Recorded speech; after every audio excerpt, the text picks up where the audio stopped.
Everyone, it's Susan with Sharksploitation Sunday. Today we're going to talk about a brand new movie called Blood in the Water that's been touted as Saw meets Jaws.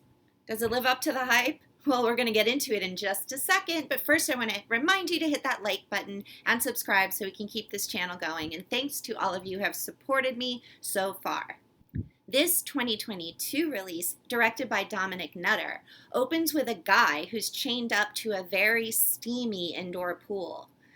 We hear a disembodied voice saying things like, "This isn't about you, Henry." He does find a pair of gardening shears, and for a brief and fleeting moment, I imagine him cutting off his leg a la Lawrence Gordon from the Saw movie. No, doesn't happen. And spoiler alert, this will not be my last disappointment. A timer goes off and everything goes red. And this guy gets dragged into the swimming pool while the poor man's Jigsaw announces, "Time to meet your maker." What horrible fate could await our dear Henry? Well, since this is categorized as a shark movie, I'll give you a wild guess. But you don't see anything. Now we cut to our blonde and very guilt-ridden Zara, who ends up getting maced and beaten and kidnapped, and she finds herself in that same indoor pool with several other people. We have Polly, the blubbery woman. We have Ian, who's a Jason Statham wannabe who says "fuck you" a lot. And then we have Cody, who is the rational domineering type. And they all get electrocuted if they touch things, so they stop touching things. So 2 more people get dragged into this shit show and chained to the side of the pool. One of them finds the remains of Henry's jacket, and there's a recording in there of him talking to one of his clients. So yeah, our beloved Henry happens to be a lawyer, and all of these people seem to be his clients. Our sadistic yet disappointing host announces that they all have to confess their sins or die. Well, then the timer goes off, a red hue happens, and some guy gets dragged into the pool. Here comes the shark.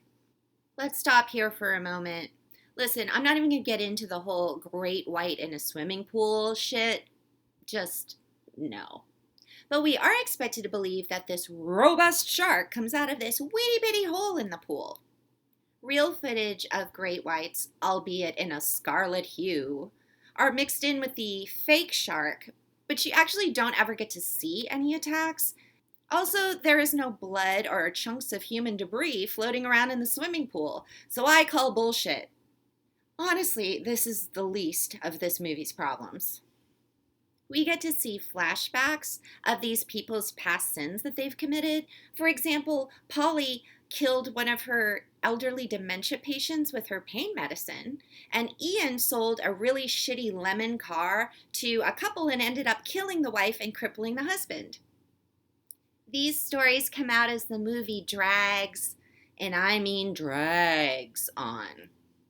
The idea is that when the timer goes off, they have 3 minutes for somebody to confess one of their deadly little sins, or they get in the pool. Of course, they all turn on each other and try to figure out what their connection is to this douchebag that is keeping them all there.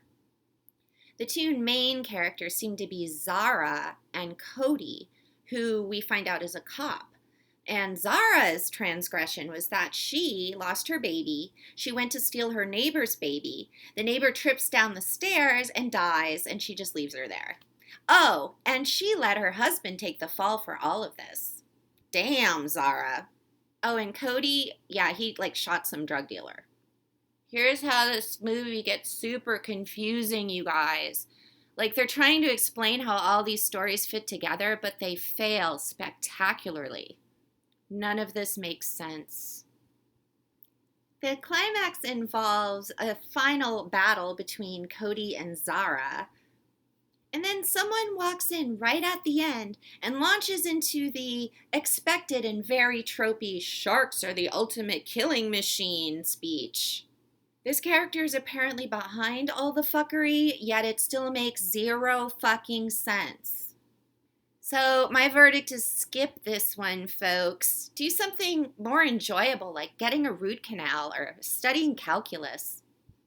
Well, that's it for today, kids. Thanks for joining me. If you're interested in purchasing my book, Encyclopedia Sharksploitanica, as always, you can purchase it through the link in the description box below. I'll see you next time, guys. Bye!